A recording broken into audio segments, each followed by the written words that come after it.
സമയവും പ്രവൃത്തിയും തമ്മിൽ ബന്ധമുണ്ട്. ചില കാര്യങ്ങൾ ചെയ്യുന്നതിന് അതിൻ്റെതായ സമയമുണ്ട് എന്ന് പറയാറുണ്ട്.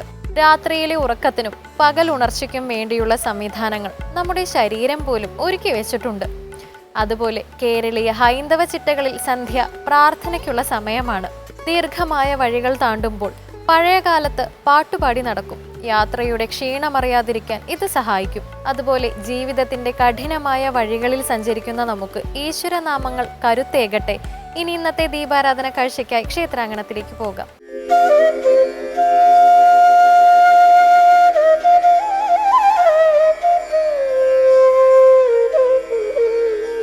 കൈലാസാചലവാസിനി മുനികുലൈരാരാധ്യ സങ്കീർത്തിതേ ബാലാർക്കദ്യുതിഭാസിനി കലിയുഗേ ഭൂമി സമുദ്ധാരിണി. തിരുവനന്തപുരം നഗരം ക്ഷേത്രങ്ങളാൽ സമൃദ്ധമാണ്.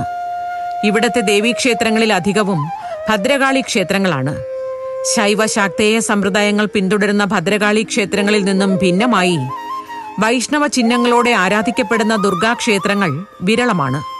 എന്നാൽ അത്തരത്തിലുള്ള ഒരു പുണ്യപുരാതന ക്ഷേത്രമാണ് നഗരമധ്യത്തിലെ കരമനയിൽ സ്ഥിതി ചെയ്യുന്ന ഇലങ്കത്ത് ശ്രീദേവി ക്ഷേത്രം.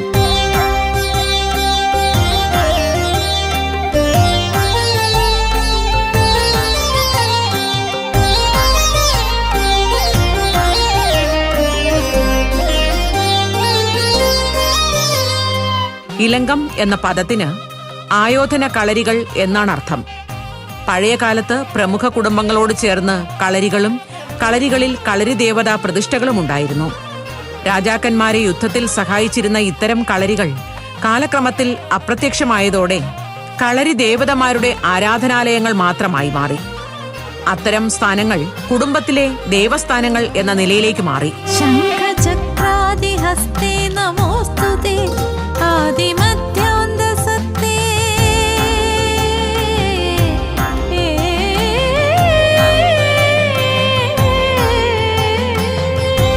ഇന്ന് ദേവീക്ഷേത്രങ്ങളുടെ പേരുമായി ബന്ധപ്പെട്ടാണ് ഇലങ്കം എന്ന പദം അറിയപ്പെടുന്നത്. ഇരാലൈ, അംഗം എന്നീ പദങ്ങളിൽ നിന്നാണ് ഇലങ്കം എന്ന പദം രൂപപ്പെട്ടത് എന്നും ഒരു അഭിപ്രായം നിലവിലുണ്ട്. കലമാനിന്റെ ശിരസ് എന്നാണ് ഈ പദത്തിന് അർത്ഥം. ദുർഗയുടെ വാഹനങ്ങളിൽ പെട്ടതാണ് കലമാനെന്നും ദുർഗാവാസസ്ഥാനങ്ങളാണ് ഇങ്ങനെ അറിയപ്പെടുന്നതെന്നും ഈ അഭിപ്രായക്കാർ വാദിക്കുന്നു. വാദഗതികൾ എന്തുമായിക്കൊള്ളട്ടെ, രണ്ടു തരം അഭിപ്രായങ്ങളും ഈ ആരാധനാലയത്തിന് ഇണങ്ങും. ദേവീഭക്തർ അമ്മമാരുടെ അങ്ങേയറ്റത്തെ പ്രാധാന്യത്തോടുകൂടി ദർശനം നടത്തുന്ന ഈ ക്ഷേത്രം വളരെ വിശിഷ്ടമായ ആചാരങ്ങളും അനുഷ്ഠാനങ്ങളും കൊണ്ട് അങ്ങേയറ്റം ഐശ്വര്യദായകമായ ഒരു ദേവസങ്കേതമാണ്.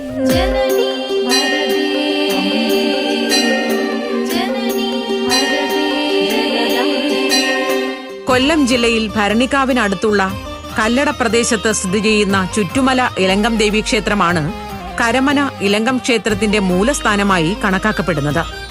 ഇരയിമൻ തമ്പിയുടെ കുലദേവതയാണ് ചുറ്റുമല ഇലങ്കം ശ്രീദേവി.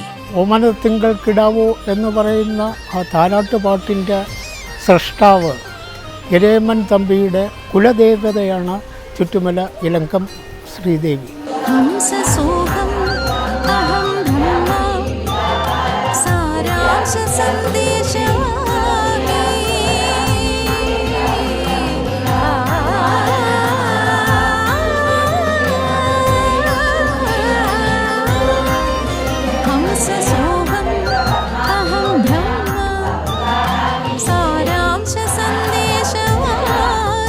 ചേരമാൻ പെരുമാളിന്റെ മകനായ കുലശേഖര പെരുമാളിന്റെ ഇളയ പുത്രൻ കല്ലട ഭാഗത്തെ കാട്ടുപ്രദേശം തെളിച്ച് ഒരു നാട്ടുരാജ്യം സ്ഥാപിക്കുകയും അവിടെ ഒരു ഭവനം നിർമ്മിച്ച് പുതുമന എന്ന് നാമകരണം ചെയ്യുകയും ചെയ്തു.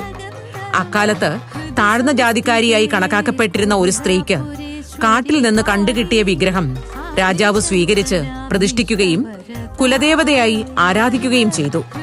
ചുറ്റും മലകളായിരുന്ന പ്രദേശത്ത് പണിതതിനാലും കുടുംബക്ഷേത്രമായതിനാലും ചുറ്റുമല ഇലങ്കം ദേവീക്ഷേത്രം എന്ന് ഈ ക്ഷേത്രം അറിയപ്പെട്ടു.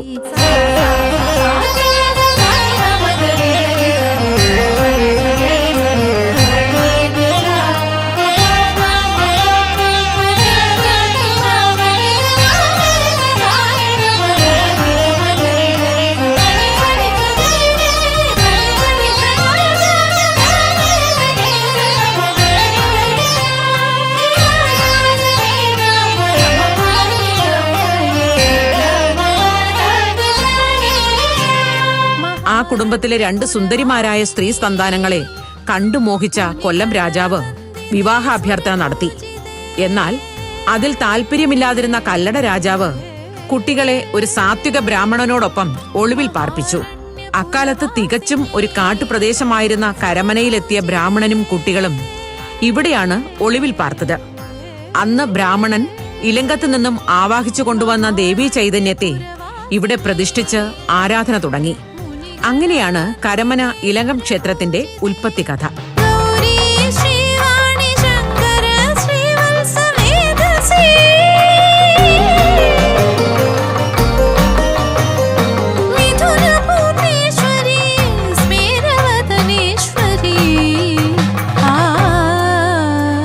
ഇന്നും ഈ ക്ഷേത്രത്തിലെ പ്രധാന ഉത്സവവേളകളിൽ ക്ഷേത്ര പ്രതിനിധികൾ കല്ലട ചുറ്റുമല ഇലങ്കത്ത് ക്ഷേത്രത്തിലെത്തി വഴിപാടുകൾ നടത്തുകയും അനുമതി വാങ്ങുകയും ചെയ്യുന്നു എന്നത് ഈ ഉൽപ്പത്തി കഥയെ സാധൂകരിക്കുന്നു.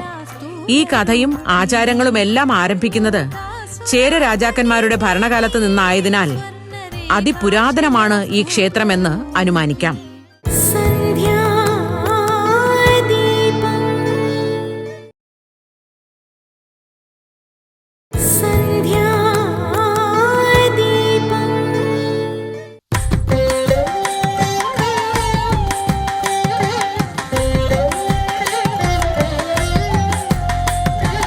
കാലക്രമത്തിൽ ഇളയ പെൺകുട്ടി വിവാഹബന്ധം വഴി തിരുവിതാംകൂർ രാജവംശത്തിന്റെ ഭാഗമായി തീർന്നതോടെ തിരുവിതാംകൂർ രാജവംശത്തിനും ഈ ക്ഷേത്രത്തിനും തമ്മിൽ ഒരു ബന്ധം നിലവിൽ വന്നു.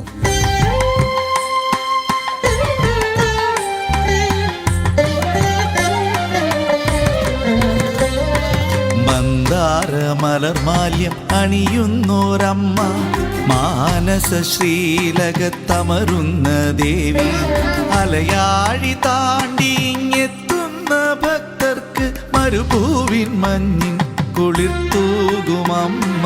സാത്വിക ബ്രാഹ്മണന്റെ മരണശേഷം ക്ഷേത്രം നാട്ടുകാർ ഏറ്റെടുക്കുകയും ബ്രാഹ്മണന്റെ ആത്മാവിന് അവിടെ പ്രത്യേക സ്ഥാനം നൽകി ആദരിക്കുകയും ചെയ്തു.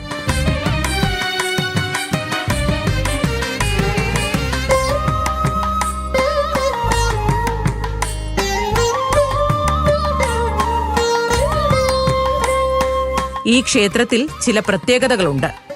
എല്ലാ പൗർണമി ദിനങ്ങളിലും നടക്കുന്ന ഘൃതദീപ പൂർണിമ എന്ന സവിശേഷമായ ചടങ്ങ് ഈ ക്ഷേത്രത്തിന്റെ ഒരു പ്രത്യേകതയാണ്.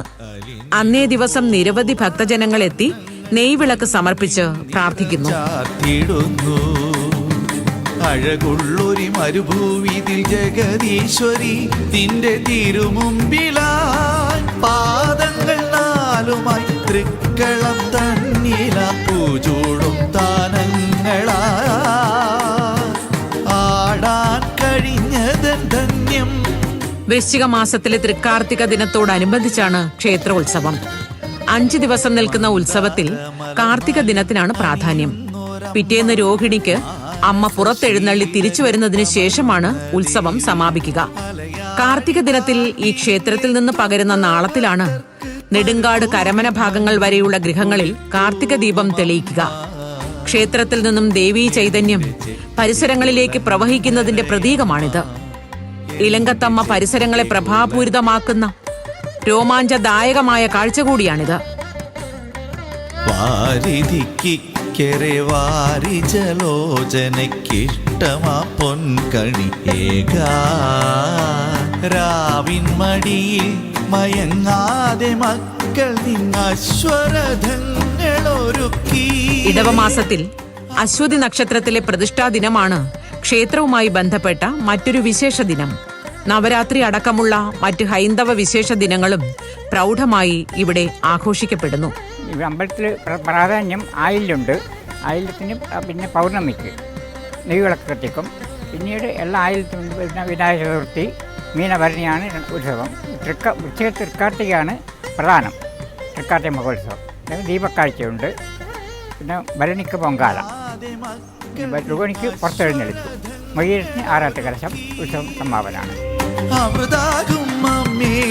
അന്നം നുകർന്നു പാലുണഞ്ഞിടുന്ന കുഞ്ഞുങ്ങളും മാനത്തുതിച്ചൊരു വെൺചന്ദ്രലേഖയും മാറത്തു കൈകൂപ്പി നിന്നു. ശംഖചക്രധാരിണിയും അഭയവരത മുദ്ര അണിഞ്ഞവളുമായി സൗമ്യഭാവത്തോടെ ദുർഗാമാതാവ് കുടികൊള്ളുന്ന സങ്കേതമാണിത്. ശിവൻ, ഗണപതി, നാഗദൈവങ്ങൾ, നവഗ്രഹങ്ങൾ എന്നീ ഉപദേവതാ സ്ഥാനങ്ങളും ഈ പുണ്യ സങ്കേതത്തിലുണ്ട്.